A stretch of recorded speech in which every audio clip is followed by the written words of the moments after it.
السلام علیکم ورحمتہ اللہ وبراکاتہ۔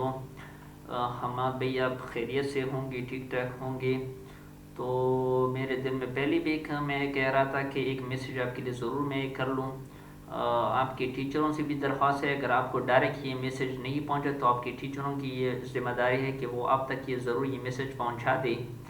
وہ یہ ہے کہ آپ تو مثلا مسلمان معاشرے کے لیڈر بننا چاہتے ہو دنیا میں۔ ویسی دنیا تو اگر آپ کی 200 سال عمر ہے، 100 سال یہ تو ختم ہونے والی ہے، لیکن آخرت کے بارے میں بھی سوچو کہ آخرت میں کیا کرنا ہے۔ اور یہ ضروری نہیں ہے کہ آپ جس گھرانے میں بھی پیدا ہو گئے اس کے مطابق آپ چلتے رہیں۔ آپ نے خود جو ہے دنیا کے ساتھ دین کی بھی ریسرچ کرنا ہے کہ کون سا دین جو ہے اوریجنل دین ہے اور کون سے راستے پر ہم نے چلنا ہے، چونکہ آخرت میں آپ کے جو امتحان ہے وہ مفتیوں علماء کرام نے نہیں دینا ہے۔ ٹھیک ہے، ہمارے بزرگان ہے جو بھی ہو، لیکن آخرت میں آپ نے امتحان خود دینا ہے۔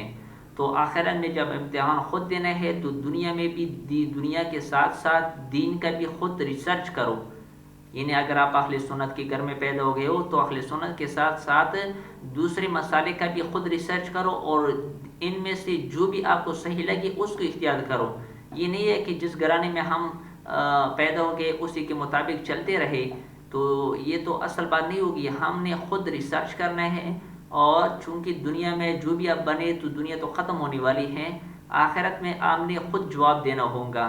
تو میرا یہ ریکویسٹ تھا کہ آپ نے دنیاوی تعلیم کے ساتھ ساتھ دین کا خود ایک اسپیشلسٹ، ایک اسکالر بنے۔ یہ آپ کے لیے بہت اچھا ہوگا۔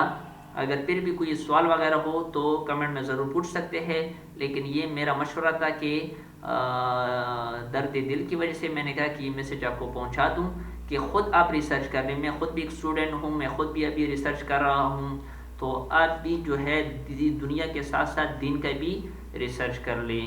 شکریہ۔